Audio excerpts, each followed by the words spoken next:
So what I want to do in the next 45 minutes or so is to give you a very quick overview of some of our projects.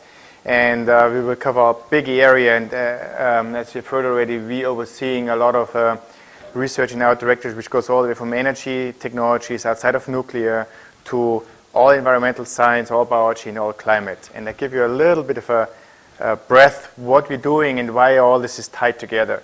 Because, you know, these days you cannot talk about climate without energy and energy without climate. So it's linked, and it's also how we as a directorate are linked. So just very quickly for you who, so how does this work? Wait, do I need to point somewhere?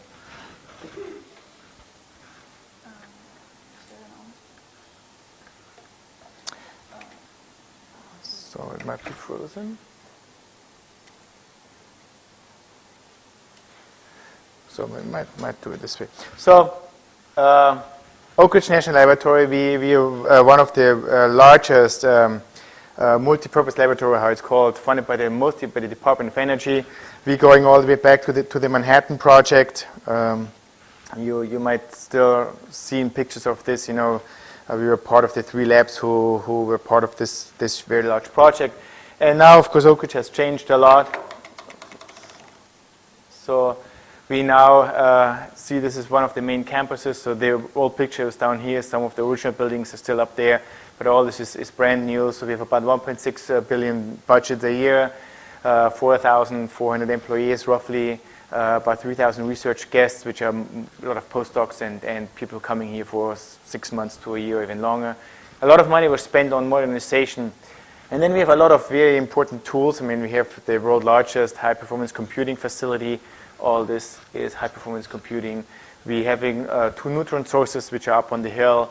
We're still running a nuclear reactor. One of them is also a neutron source.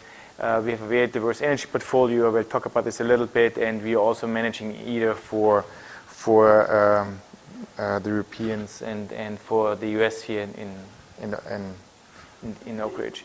So we are managed by UT Battelle. I always think because a lot of people are not familiar what a national lab is. So we have this so-called model that a lab is owned by the government, but is operated by a private company. So the University of Tennessee and Battelle Memorial Institute teamed up about now 15 years ago, formed this LLC, and now is managing Oak Ridge as joint LLC. So it's important because we are not federal employees. We are working for this company, so we so-called subcontractors, which gives the labs more flexibility, and so we can move faster than if it would be a pure federal organization. So let's talk a little bit about our directorate. So we are doing this, what I said already. We're having the nexus of climate, energy, and security. And security in a very broad terms, not only national security, but we're also now working more into this other security aspects, such as, for example, food security. How is this tied to energy?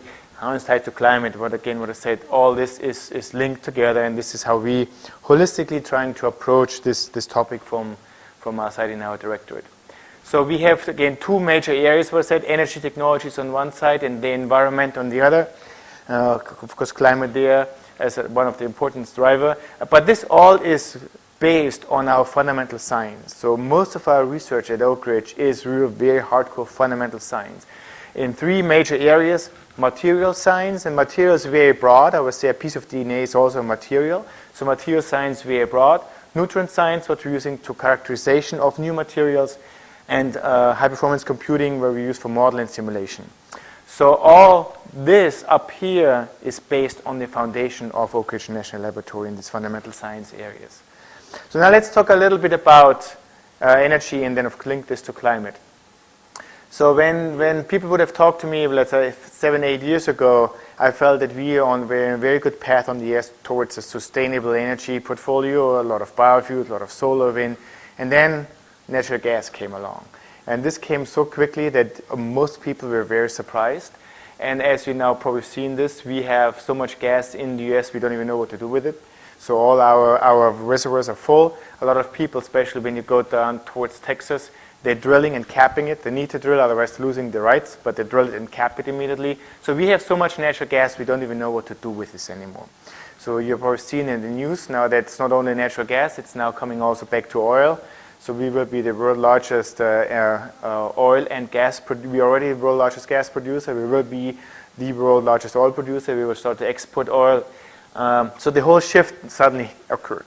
And so now when we looked into this from an energy security or also national security aspect, where a lot of push was towards renewables, now this argument is gone because, well, we have enough oil and gas, so the whole national driver for energy security is gone. And this is an interesting dilemma now from the climate side. Because when we also show here just projections, shale gas is the major driver, and again, when you look at the data out there so far there's no trend in that this is decreasing. And then the scary part is when I talk to some of these companies who are doing all the fracking, horizontal drilling, there's other places in the world where there's a lot of gas, and so they say that there's probably a 5 to 7 year advantage in the US. This technology will go to other countries. So on the long run, a lot of people predict that gas will be plentiful. But then there's this, and you all know this. I mean, we're having an issue on our climate. So the average land surface temperature definitely increased. There's 3 or 4 of these models, and now they all link completely together. So the data are very, very clear. We see an increase in temperature, and so we need to deal with this. Of course, the other problem then is, and this is the data I use from Microgrid, because a lot of people sometimes say, oh, this climate scientist, and is this really relevant? So it's always good to look at what insurance companies do. This is data, again, from Microgrid, and looking into the cost of natural disaster. So when you look back, about in the 1980s, we spent about $50 billion a year, and right now, this is data I think from 2012, we are about $200 billion a year. So this is hardcore data from the insurance companies. So definitely a clear trend in increasing cost. Also, then when you see, so where is this cost? And this is also from the website. I think it's very interesting because when you look into the classification of geophysical events, or earthquake and so on, storms, flooding, and extreme temperature, the earthquakes and tsunamis stay pretty much constant. So the increasing cost really comes through storms and droughts and major events like flooding. So you can definitely see that there is a trend that we are changing our environment, we're changing our climate. So this is the reason we created a climate change institute. I mean, when you look at this, now the data is that our climate was very stable for the last 10,000 years. So now with the past 100 years, we see a warming. We know that there's some estimates out there that could go even 3 to 5 degrees by 2100. So we need better tools to further understand. And again, independent, and this is again spending too much time in Washington, independent what causes this change in the environment, we need to understand how we're dealing with this. So this is the reason we created this Climate Change Science Institute. 4 areas we're covering: Earth system modeling, data integration, impacts, adaptation, and vulnerability, and theoretical ecosystem and carbon cycle sciences. And especially when you look into the climate problem, when you close some of these gaps, the big uncertainties we have in our model is part of the carbon cycle, and also the carbon cycle linked to nitrogen and phosphate. So we'll talk about this a little bit further, and then linking this with more of these new modeling tools we're having access with our new high-performance computing. So again, this is what we have done.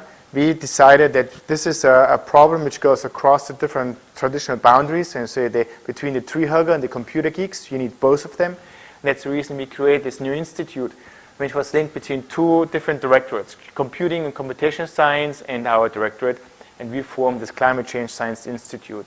There's about 130 people. We co-located them in one building, and we felt that this was very important, that they inform each other. Because a lot of times when you look historically, you create large-scale environmental experiments. They were designed not in mind that you use the data for modeling. And also on the modeler side, they modeled something, but they never had an understanding what they actually really modeled. That's the reason we tried to bring these people together in one facility. And this, again, now one of the big areas, what I said. The first is we're seeing more capabilities on the modeling. So you've probably seen this. We're walking up there on the scale from megascale, gigascale, terascale, petascale. So exascale is on the horizon. So we're getting more and more compute power. And now this enables us to model more and more complicated processes. But the problem now is to do this, let's say carbon cycle, a chemistry in the vegetation, to really model this, we need to fill the black holes in these models. And that's the reason why we're focusing on some of these terrestrial experiments are very important to fill these gaps. Another way to show this is the complexity in climate change science when you go from a genome to the global model. So this is very important. So for example, one microorganisms in Alaska, if you go and you put a lot of the permafrost is melting, you're developing a lot of lakes. So it will be one group of microorganisms which will determine if the carbon will be emitted out of methane because of the methanogens, or will go with acetylgens to CO2. As you know, this is a huge difference in the models. We don't understand how biology, what the differentiating factor is that it goes left or right.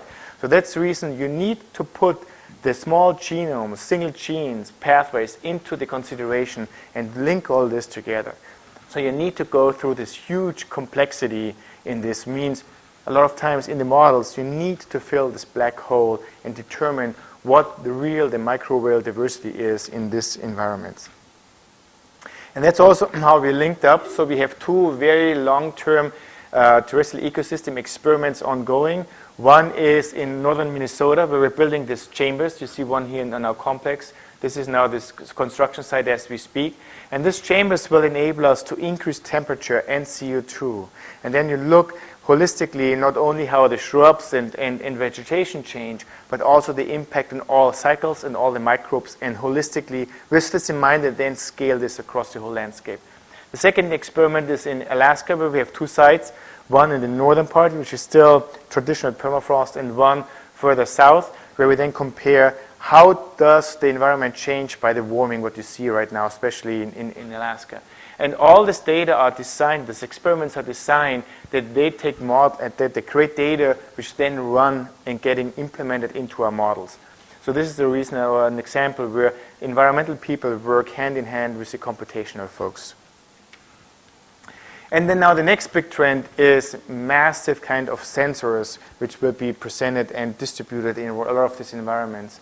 So we are seeing like this, and this is one of the projects we have at Oak Ridge, it's called Envision, that we're seeing that new sensor technology, cheap sensors deployed in many different environments, from farming to some of our landscapes to watersheds, linking all the different scales, will give us more data which we then can use in our modeling efforts.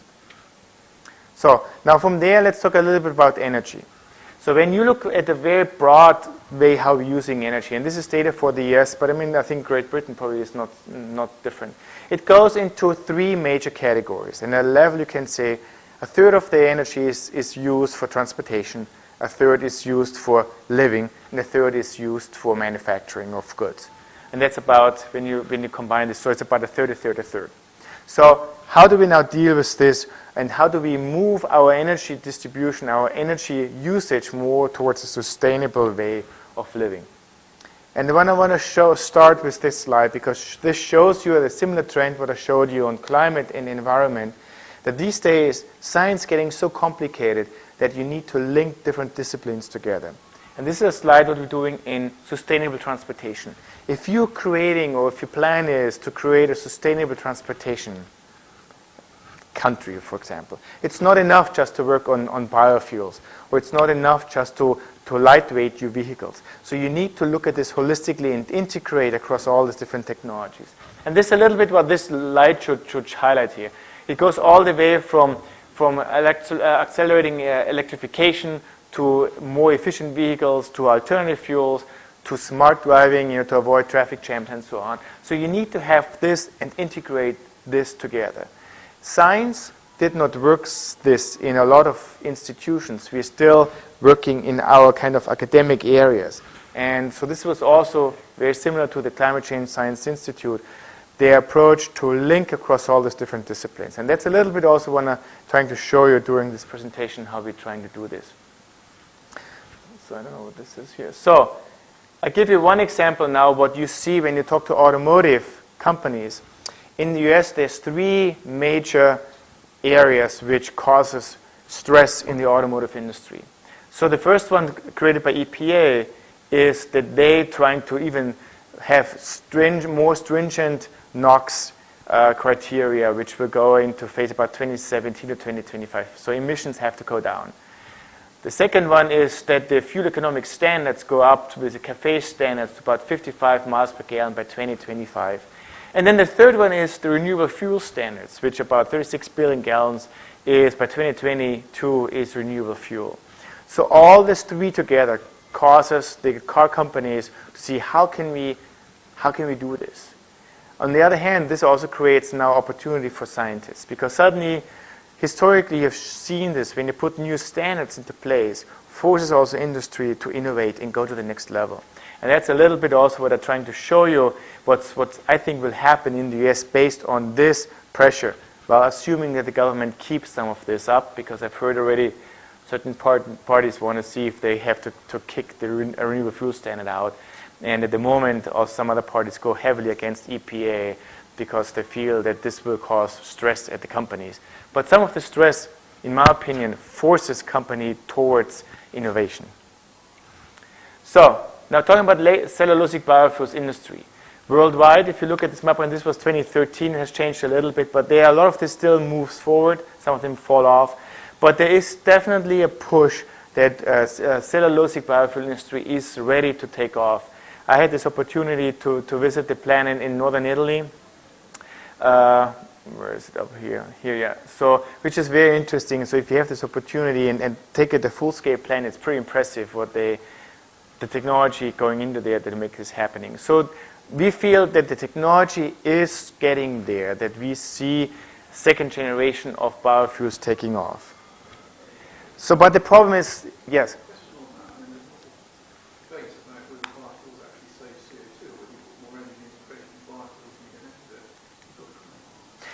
So the biggest discussion is around, and look, there's different reports out there. And so there is, where I would agree with some of the concern is that corn ethanol is not the right thing to do, in my opinion. On the other hand, if you talk to some of the people also in the developing countries, they would be very nervous if suddenly the US would leave corn ethanol, because if all the farmers would start dumping all the corn into this market, it would bring the price of corn down so much that the local farmers could not compete with this. So look, there's always this two sides, but in my view is from a pure CO2 and energy in, energy out perspective, corn ethanol is barely making it. So cellulosic ethanol, the second generation, is a different story. Then also you have to differentiate, if you go towards corn ethanol, kind of you use the kind of corn stover on cellulosic ethanol on corn, it's not as good if you then go for completely biofuel feedstock like switchgrass or poplars. But then because then look, the entrance into the fields when you do switchgrass, so you only have to go into the field 3 times. It's a perennial. So there's a lot of elements into these calculations. So short answer, corn ethanol I think is, in our opinion, a transition. It's not a solution. So the problem is, when you look at even right now on cellulose ethanol, so we're only replacing a small percentage of a barrel of oil. So the question is, how can you go, when you go to cellulosic ethanol, about 40% of an oil barrel is potentially replaced. What about the 60%? So we need better technologies, next generations of technologies to do this if you want to be successful. So we also in the US, we're hitting the so-called blend wall. So at the moment, almost all gasoline you can buy in the US has 10% ethanol mixed in. So the problem is, if you go above this, you need new regulations. EPA just did a new rule to go to 15%. But this will not be implemented in our opinion because a gas station will not change over, so there is no market for it. So there is again this chicken and egg problems, because to make any car in the US completely flex fuel, people don't tell you exact the cost, but so they estimate about $150 to make the changes. It's a couple of seals different. If you go to Brazil, they have done this very successful. But in the US, they are very slow in making this a law, for example, that every car should be a flex fuel and would open the market. So blend wall is a big issue, and so we only see that this is changing if there's also benefit in the car industry. And I will come back to this one in a little bit. Because what's happening interesting right now, what I showed you in some of the standards, especially on CAFE and also on the EPA rules, car companies suddenly need to look at their energy efficient on the engines, and they need to move from what the push is right now to go to these very lean burning engines. These lean burning engines have this problem that they have this knocking. Sometimes you remember this when you have an older car, it was cold and it started to make this really knocking sound. And this is because they're the fuel mixture, you need a higher octane number. Suddenly the car companies come back to us and we do a study with them to see, because it's known that ethanol is an excellent anti-knocking fuel. So this is known for many, many years. So we, together with the car industries, we revisited this curve to say what is the perfect ethanol blend to gasoline to reduce this knocking, that they can go to this very lean burning engines. And it turns out that there's a new sweet spot, so to speak, which is about E20 to E40, so roughly in the middle there, so that we have the best efficiency in decreasing this knocking and not having too much of a hit on the fuel efficiency by mixing ethanol into this. So there's a big push right now with Ford, General Motors, Chrysler. They're all looking into this to see, can this be a new fuel type, this so-called super renewable premium. So the efficiency is very good. The car has more power, so they love this. And suddenly we see that this could be a driver because of what I told you from EPA and the CAFE standards, and they need to go to a next engine type. And this could be one of these activities which could be very interesting also for biofuels. So another way, and that's what we worked on, is so how could we overcome this blend wall? So the other centers working on this one to see what about if you use, instead of going to ethanol, you go straight to a higher, longer carbon molecules through biological systems. So what we looked into this to see, what about if you stay with ethanol and then use catalysis to go directly to gasoline, diesel, and jet fuel. Technology we developed also at Oak Ridge, where we looked into this to see, okay, we had developed a new catalyst, which is a low-cost metal exchange zeolite catalyst, which we can take ethanol and can move this to aromatic and aliphatic hydrocarbons. And we can use this technology. We teamed up with some investors from California, and now there's a new startup company, which is called Radames, which is now trying to scale this up and commercialize this technology. So the data so far look very, very encouraging. So we can use, and we did this on the engine testing, we can convert ethanol over to these hydrocarbons and can use it straight as gasoline. It smells like gasoline. It performs exactly the same like gasoline right now. It has an octane of about, the RON is about 105 and the MON is about 90. So it looks very promising, so they're trying to scale this and we will see where this is going. But this could be another way to overcome this problem that you only have this 40% of replacement of a crude oil can. But then this is mostly about hemicellulose and cellulose. So what are you doing with lignin? And we all know, people say you can do everything with lignin except making money. So lignin is a very complicated molecule. So we're looking into this. We need to explore how we can take lignin and create new higher value products. So we're looking into using this for carbon fiber, and I will show more about this facility here. We're looking into using it at ultra capacitors in capacitors. We're looking into batteries. So we need to find some outlet for lignin as a molecule. Lignin, and some of you guys know, lignin is a very complicated structure. So when you look at the typical precursors, what we're using for carbon fiber, it's a molecule like PAN, or down here, so the pitch molecules, they're very structured. This is how lignin looks like. I mean, it's a cartoon of it, very complicated molecule. So it will not be trivial to go from lignin towards carbon fiber. We have a couple of different projects with the industry and having this process in place right now where we're trying to use our facility to explore what we can do. And this is the so-called carbon fiber technology facility. It's very similar like the CCS plant I toured. This is not only a training ground for technicians and students, but it's also a 25-ton facility which we can take new precursors in there, scale them up, do the whole control on this, and then you can go and commercialize this technology. So this is also DOE funded. It's the same length, so as you can see, as a regular carbon fiber plant. It's just narrower in the lines, but again, this helps us to bring new precursors through the system and explore how we can use this together with industry towards scale-up of this technology. I want to show you a little bit how now this links over to a completely different technology. And so this is going towards 3 3D printing, additive manufacturing. And this is what I want to spend you a little bit time there also to show that at the moment they're seeing this, that innovation picks up everywhere. It's going faster and faster, and I will show you a couple of examples. So when you look at, this is just a homemade 3D printer, so you might have seen this, they're popping up everywhere. Almost every student who's doing engineering has a 3D printer at home. The problem is, as soon as you go outside of an oven space, and if you print bigger pieces, let's say with pure ABS, you're seeing that they're having this flex. So there's your stress put into the system. So we found out that if you mix in 15% carbon fiber, you can print out the same rod and it's really flat. And suddenly we had this idea, so okay, what about if you use this and go to a larger scale?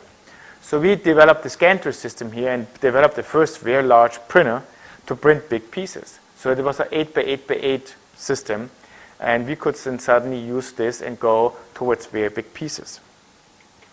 And this is shown here. So this is an 8-foot long beam. When you print this with ABS, you see how it warps up. If you print this with carbon fiber, it's flat. It's very stable. So then we said, okay, now we can do bigger pieces. So this is a mold for an airplane wing at the end. So this is Craig Boo, who is the director of this facility, of the manufacturing demonstration facility. So we said, okay, so now what can we do next? What is big things we can do? So we signed this agreement between Cincinnati. So Cincinnati is a very big manufacturing of equipment. So Cincinnati built some of the first machines which Henry Ford used in his assembly lines. So they have a long history. So they looked at this and they got really interesting around this. So this is one of their machines, which is normally a machining tool which is used in industry. And we teamed up with them and we took this and converted this in a large-scale printer. And used this in a very, the print is about almost the size of this room here. Which then enabled us to say, okay, now let's do something very big. So we teamed up with Local Motors. They are this very entrepreneurial next generation of car company. They're making these customized cars. And so the idea was, what about if we team with them and Cincinnati, and what about if we print a car? And that's what we have done here. So this was the first ever printed car. So this was a so-called Strata. This was printed one time live in a manufacturing show. So it's getting all the black stuff, it's carbon fiber, and this all was printed, and then they put the seats in the drive system, and they drove off the stage. So this is what we have done with them. And then the idea was, okay, so now what can we do? Because this still looks like a little bit better golf cart. So the idea is, what about if we really do something which shows, and using this as a kind of platform where you can integrate different technologies into this. And this is what this video shows. We decided to print a car, and I'll show you, I hope it runs, the short video. In a matter of 6 weeks to go from saying, hey, let's print a car, to actually having a working vehicle, which is unheard of. 6 weeks is insane. It's not going to look like a printed vehicle. It's going to look like a real car. As a matter of fact, it's going to look like a real beautiful car. The lab is not an auto manufacturer. We're an auto innovator. We develop technologies that are going to go on to cars in 5 years, 10 years. Things like wireless charging, like lightweight power electronics, like new drivetrains. And so in a matter of 6 weeks, not only have we developed a car, we've developed new technologies. Number one, we quantified how much energy, how efficient this manufacturing process is. When you look at how much energy it takes to make a car, this is one of the most energy efficient ways to do it. It's absolutely shocking. Number two is the surface finish. And right now the body is out at a local company, True Design. They've really had to push the envelope on the chemistry of what paints, what bonding has to go on these materials to give you a really beautiful surface finish. Number three is the energy absorption. So can we design energy absorbing structures using additive we've never been able to do before? And really, for me, number four, the most important thing is just speed. The speed at which the national labs can work is absolutely amazing. Another thing that we're going to be highlighting is a mold. And typically these molds are made out of aluminum or steel. They'll cost hundreds of thousands of dollars and take months to manufacture. And what we've shown is, instead of taking months to manufacture, we've made a mold in about 2 days. Instead of costs of hundreds of thousands of dollars, it's going to be thousands of dollars. It makes you just much more adept, much more nimble, and I think that you'll see innovation just explode when these tools are in the hands of typical designers. What we're showing is you can print out a working prototype vehicle in weeks and test it for form, fit, and function. So your ability to innovate quickly has radically changed. I think there's a whole industry that can be built up around rapid innovation in transportation. And that, again, is revolutionary.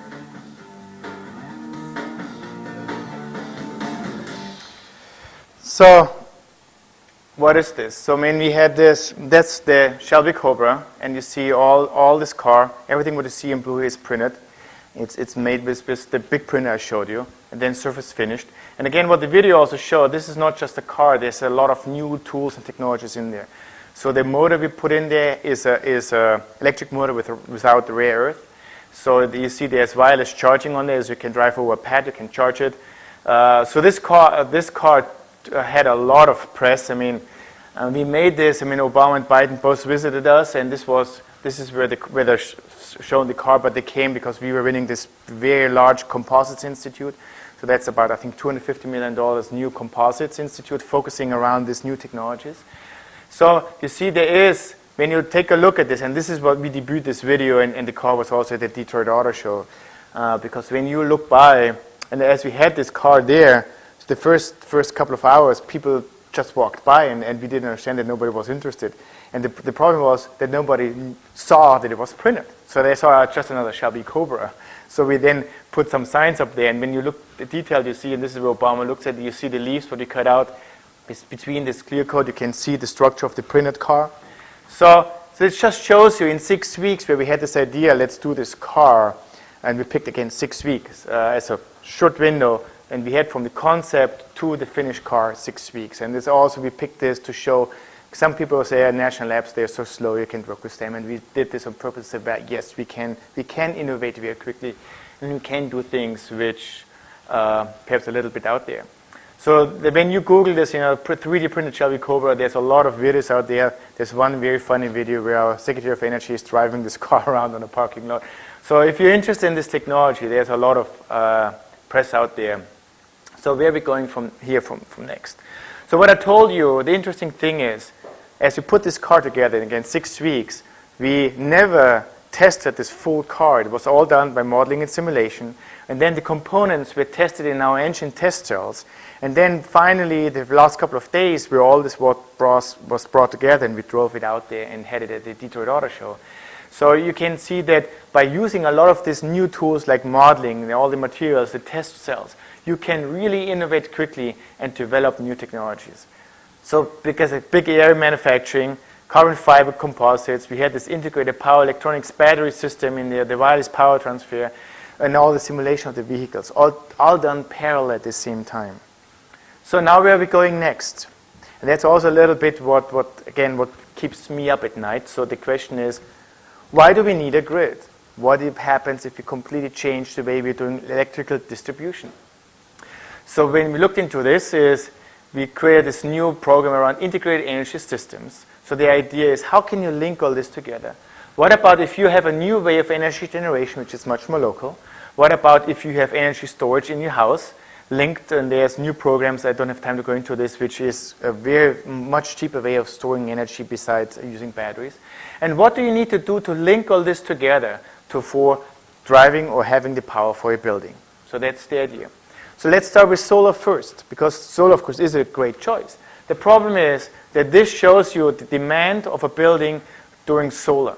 And the problem is that you need electricity during the time where you have no sun. When you overlay how solar is, you see this is the most area where they get electricity by solar. So the problem is you need a storage. You need to store the electricity in your house.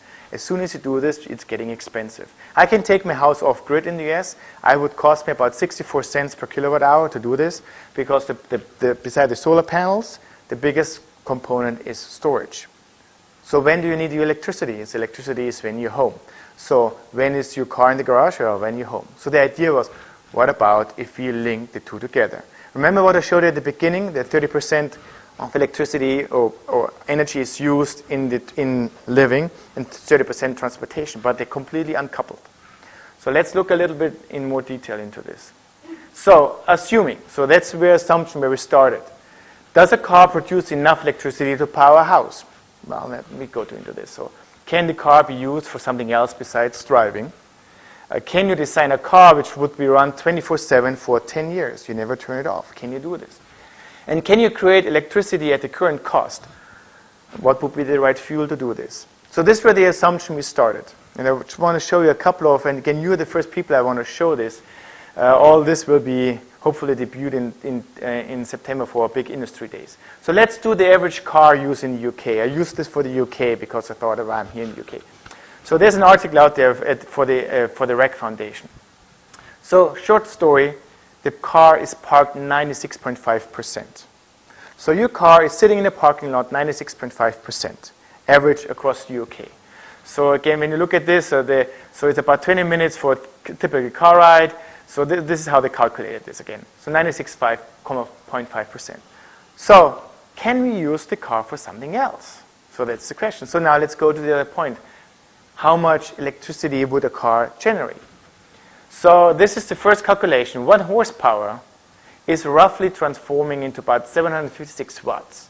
So it means a 100 horsepower car would create about 75 kilowatts if you statistically. I mean, this is not really true because there's some loss in there. So, but then how much does a house need? A house, it depends where you live. So the average is that it's about 10 kilowatt hours for a house. And again, it depends if you live in Louisiana or in Hawaii. So, but when you look at this, roughly what you can say, when you drive a car on the regular production of a car, if you drive a car down the interstate, you produce enough electricity to power 2 houses. So this is the load now on building load and the vehicle load. So this shows you in details over the load what a residential house needs. And again, this is US data. So it's roughly 1 to 5 kilowatts what you need to power your house. And then the vehicle demand, which is again, when you start and you see this is most of the time, it ranges from 1 to 15 kilowatt demand by putting the power onto the wheels to drive. So you see, again what I said, 1 car easily can do 2 houses. So the electricity production potential is there. So then how would you do this? So when you look at the different systems, so the first one is, what is the right fuel? So this is the fuel if the cost, and again this is electricity cost per kilowatt hour. If you would use gasoline, you see that you are really up there. Let's say this is a Honda generator, and this is a Stirling engine, a heat engine, and we'll come back to this one. So let's say you take a regular generator, this is the efficiency here, you're about at 55 cents per kilowatt hour. So that's really too expensive. So people will not do this. So now let's go to natural gas. So this is the average cost of natural gas. So this is a Honda kind of a regular generator you can buy. You're getting about, let's say, 25 cents per kilowatt hour. The average price for the US, as you know, it's very cheap to get electricity in the US. So it's about 12.59 cents per kilowatt hour. So we're roughly in the right ballpark. If you go to California, you're definitely there. So now let's go to a Stirling engine. A Stirling engine is a heat engine, as you all probably know. So the efficiency right now is about 20%. If you look at this here, you're getting very, very close to the average. So if you go into a little bit more detail, so this again the average.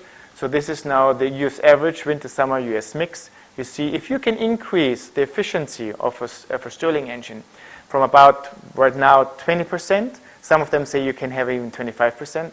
If you increase it to 35%, where a lot of the really very well-run internal combustion engine getting very close to this, let's say diesel engines, so suddenly you're not far off from producing electricity out of your socket to the current average price here. And as you know, when you compare your electricity prices, you're way up there, what we talked about earlier this morning. So now let's go to the next one. How long can you run this? And this is getting interesting. So the problem is right now, EPA requires that you have roughly everything emission controls estimated for about 150,000 miles. Roughly 5,000 hours gives about 200,000 miles. So 5,000 hours is not enough. So you need to have something, again, which is at least 10 years. So now look at Stirling engines. Conera is selling these Stirling engines, and they have an estimated life, so the warranty of this is 60,000 hours. So a lot of these heat engines run for 60,000 hours, and you'd never touch them because they are designed differently. So they have no internal combustion. It's externally have a warm side and a cold side. So it's sealed engines, sealed inside, 60,000 hours. So this is much more than you need.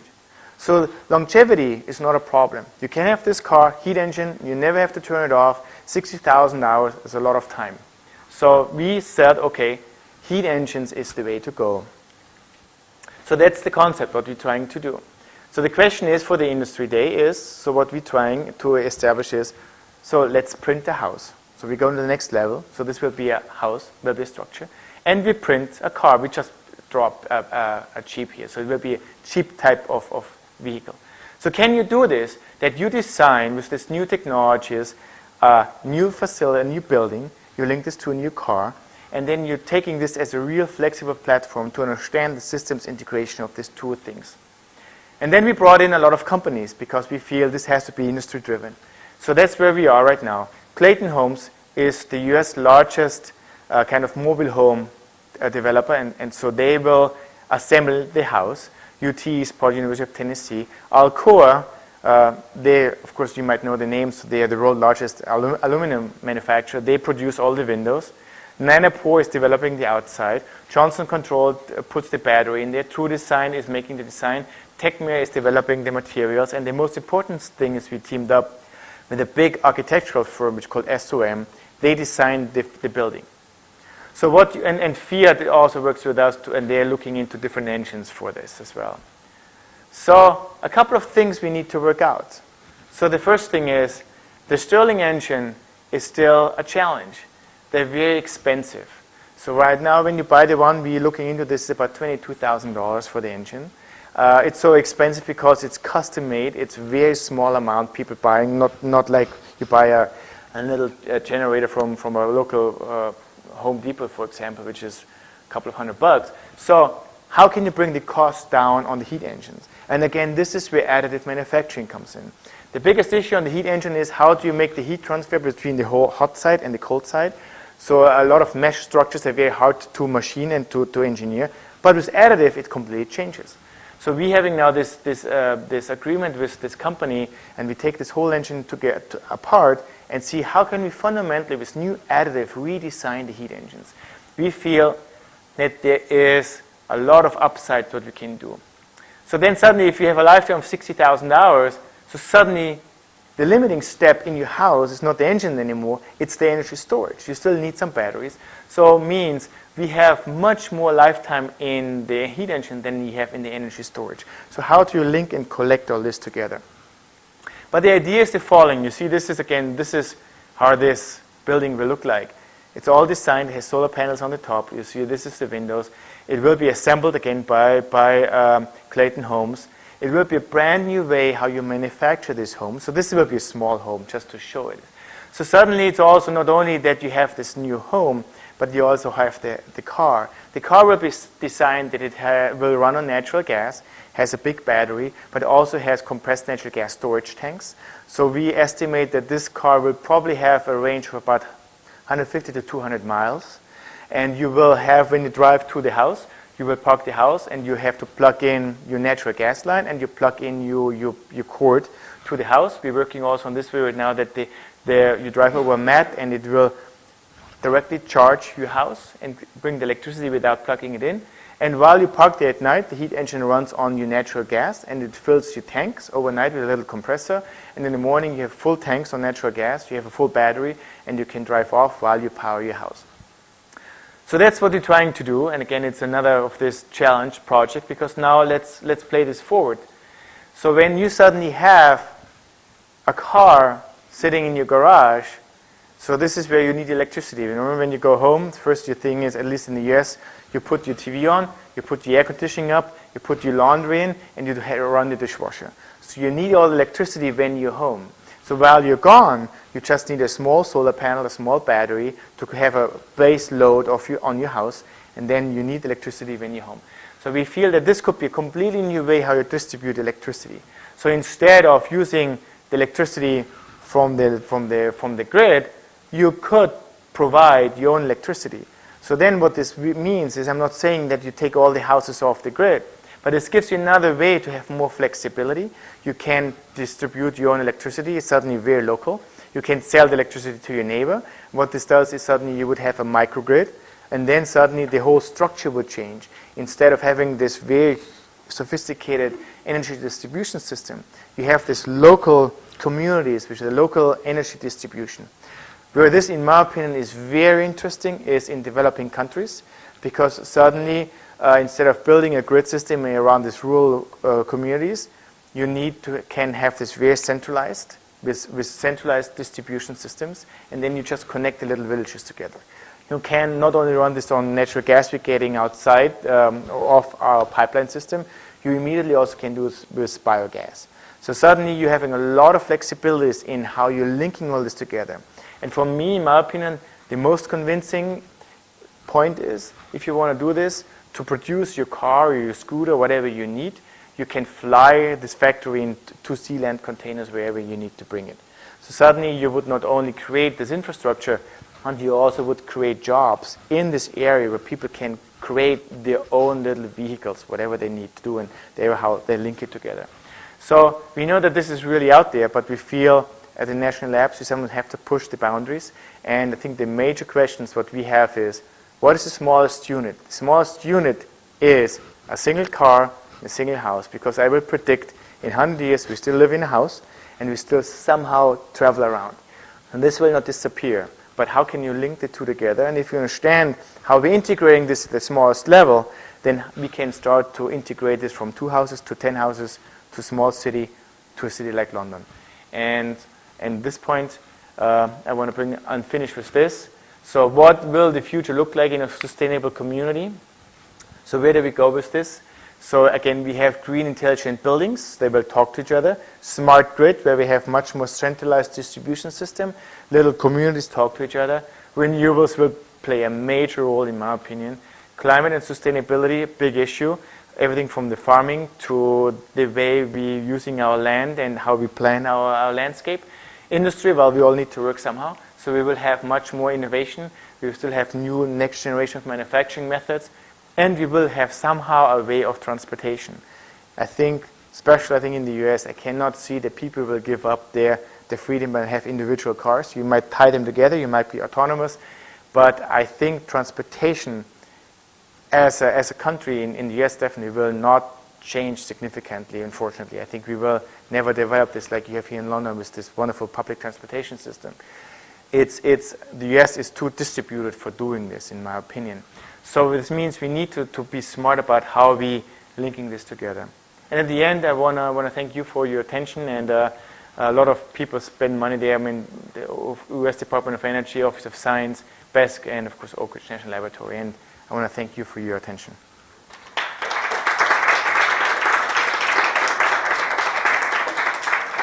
I hope this wasn't too fast, but I wanted to pack a lot of these different perspectives into this presentation. So I think we have some time, hopefully, for a couple of questions.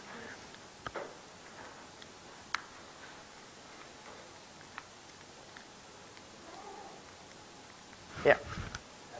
General question about the source of energy for your the last part when you wanted to eventually use a car and a generator from natural gas.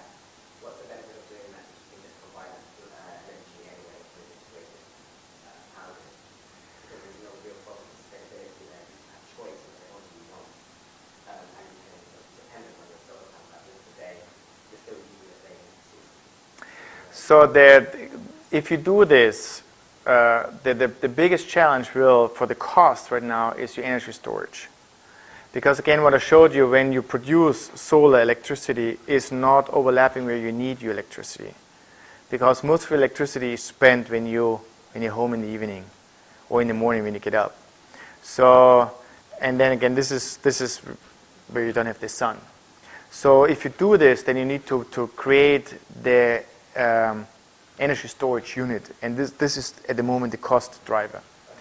So of course you can argue, well, if you have cheap batteries, then you might argue, well, you might not need another alternative source of your electricity. But I think it's good, in my opinion, if you have different opportunities and possibilities. And we feel that linking alternative electricity generation methods, such as running on natural gas in combination with solar and wind, is another advantage.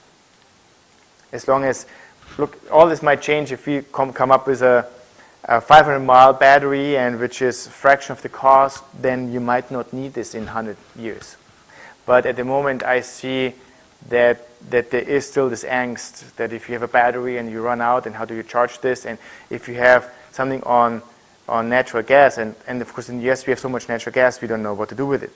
So suddenly there is, in my opinion, a very good opportunity to link the two together. Correct. Correct. So what you would do is, if let's say you're on a weekend, you're home and you have enough sun and a great day like this, well, of course you use solar to charge your car. So you don't have to run your natural gas, you just turn it off. So, but I think the more flexibility you have in the way you're generating electricity, I think the easier also will it be for the individual consumer to adapt. Or like what we have right now, more when you look at the generator sale in the US, it's skyrocketing, because with all the big storms we have and power outages, then people want to have a backup. And look, we're living on a farm a little bit outside, and we have a couple of times a year where we don't have electricity. I don't want to buy a generator because I use it 3 times, 4 times a year, and I don't want to spend $5,000 to put something on a pad which I hardly ever use. If I would have a car, I need a car anyway. So if this would be $2,000-3,000 more expensive, I definitely would do this to alone give me the flexibility that I can use my car when the power goes out. I wouldn't have to worry about it. Please. The trouble with that vision is that it ignores the fact that by 2030 solar panel prices will be so low, and battery prices will probably. I mean, already Tesla has got this home unit which is 10 kilowatt hours, $3,500, $350 per kilowatt hour. When they put their mega factory in, the price is expected to go down by 30%. That's $250 per kilowatt hour. And then looking forward another 10 years, they're going to be 150. At that point, all the land transport becomes electrified, so there won't be a car there. But there's a big battery, which is great. You can then put, because the solar electricity is cheaper, you can fill up your big batteries with solar. Even if the sun only shines, 15% of the time, or 10% of the time, as it does here, effectively. Yep. Then you've got the power of your big battery, and the whole thing that gas isn't really easy. You go on to that. Yeah. Yeah. Look, you might, so in transportation, so if you reach, so where people say, which is the big tipping point in the US, if you have a battery which is about 500 miles. So that's what you roughly need. It's a cost metric, really. Correct. $150 per kilowatt hour is the metric that people are. And that's correct, but I think that the problem is to reach even let's say 500 miles, there's cost, but there's also energy density on the battery, and that's also something which we think you're correct. It could be improved, but at the moment I think cost will come down, but I'm not so sure if the energy density will go up significantly to have the battery on the right dimension in a car to reach the, let's say, 400 or 500 mile radius. That may be true, but most families got more than one car. Certainly in the US, we've got two. My wife's got one. I've got another. When my 2001 car finally expires, I will probably get a small electric vehicle, and I'll use it for going around London. If we want to go long distances, we'll use her vehicle. But mine will probably cover 95% of my usage in her usage. Look. Well, so the 500-mile range is only required if you have no internal combustion engine vehicles at all.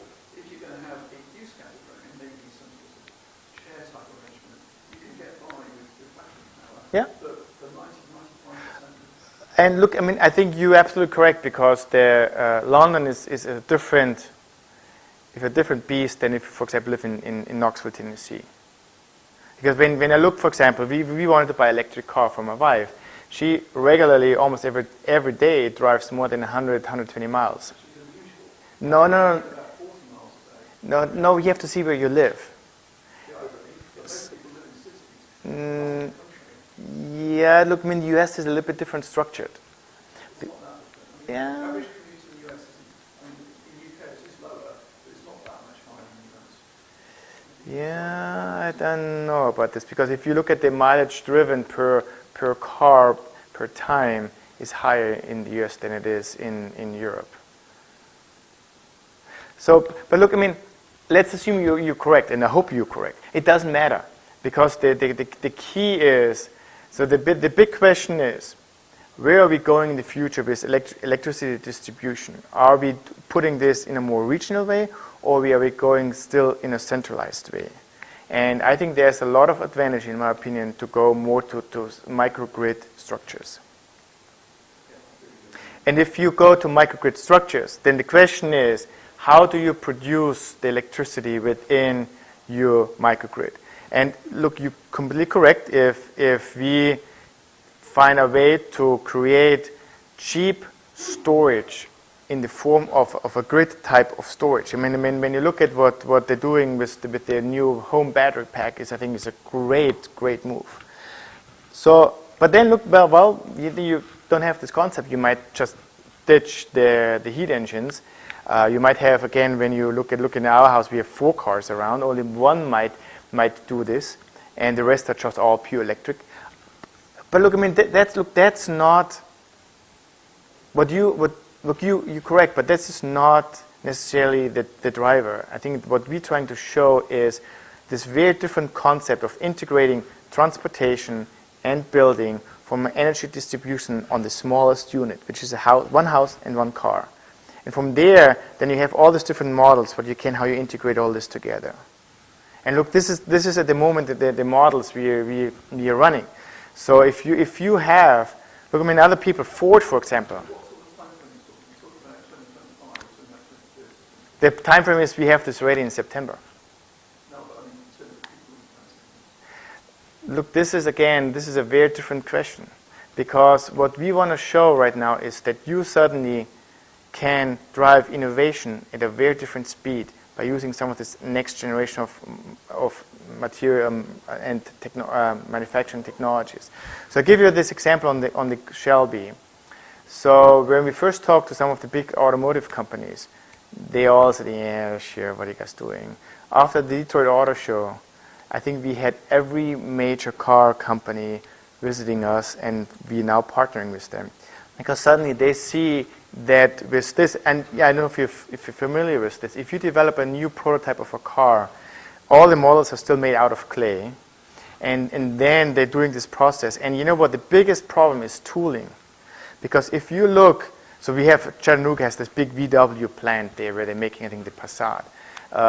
If you look at what they're spending, if you have a little model change and they need new tools, the toolings are hundreds of thousands of dollars for a simple part.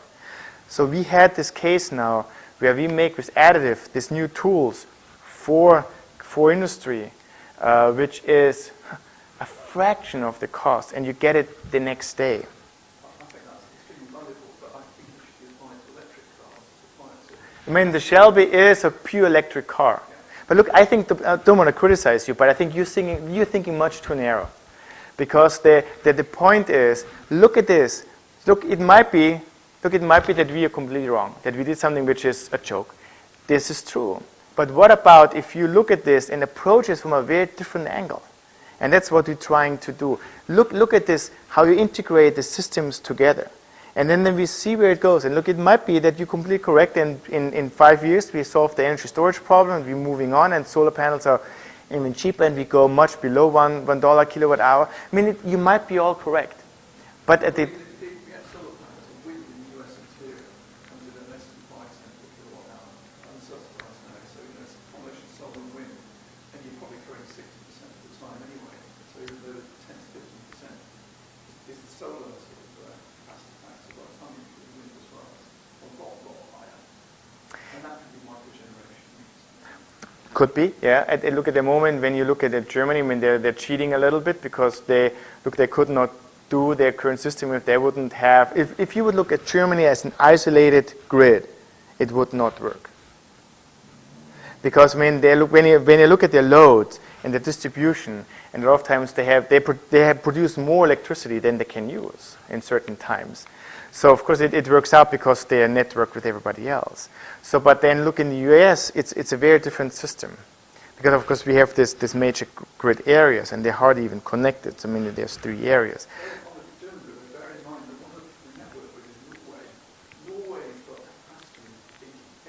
Correct. Yeah. Yeah.